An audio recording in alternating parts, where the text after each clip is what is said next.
3 हिजरी को ग़ज़वा ओहद के लिए तैयारी हो रही थी कि एक 15 साला नौजवान रहमत आलम की खिदमत में हाजिर हुआ और अर्ज किया, अल्लाह के रसूल, मुझे भी लड़ाई के लिए अपने साथ ले चलें।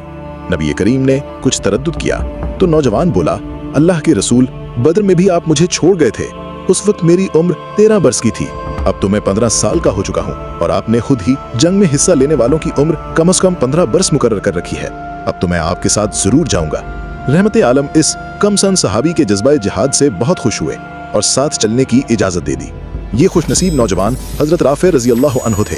ओहद के मैदान में जब दोनों फौजें एक दूसरे से भिड़ गईं तो हजरत राफे ने लड़ने का हक अदा कर दिया। आप रजी अल्लाह अन्हु जंग में दुश्मन से इस तरह लड़ते जिस तरह बड़े बड़े जंगजू एक दूसरे पर वार करते हैं। जब जंग खूब गर्म हो गई तो किसी काफिर ने ऐसा ताक कर हजरत राफे को तीर मारा कि तीर सीने में पैवस्त हो गया। मुसलमान सहारा देकर हजरत राफे को रसूल अल्लाह सल्लल्लाहु अलैहि वसल्लम के पास लाए।